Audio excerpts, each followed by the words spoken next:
Well, good morning. Welcome to this week's Devoted Faith. And in my reading this past week, I came across a passage in Psalms. It really stood out to me, and I'd like to encourage you with it this morning. So, just to give you a little bit of the backstory, is that during this time, David's feeling the heat from his enemies. And he's growing weary, he's getting tired, and he's sick of hiding and being on the run. He was exhausted. And now David had been betrayed by a man who was actually really close to him.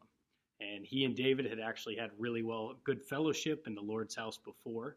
And this man turned on him and was putting together a mob to actually chase him down and kill him. So needless to say, David felt betrayed and was going through a difficult time coping with the situation.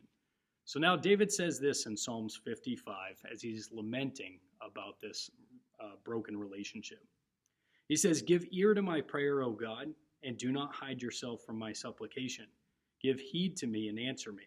I am restless in my complaint and am surely distracted. Because of the voice of the enemy, because of the pressure of the wicked, for they bring down trouble upon me, and in anger they bear a grudge against me. My heart is in anguish within me, and the terrors of death have fallen upon me. Fear and trembling came upon me, and horror has overwhelmed me." Man, we're kind of getting the picture here that he is just terrified. David is terrified. But he says in verse 6, "I said, oh, that I had wings like a dove. I would fly away and be at rest. Behold, I would wander far away. I would lodge in the wilderness. Selah." So David wanted to take the easy route. He wanted to fly away, like it said in verse 6, from his troubles and be at rest.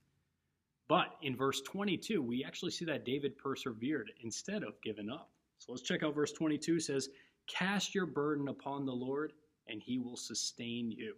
He will never allow the righteous to be shaken. But you, O God, will bring them down to the pit of destruction. Men of bloodshed and deceit will not live out half their days, but I will trust in you." You know, when times get tough, we all have that feeling that it's too much, and we want to fly away like David did and get away from the pressure of the situation.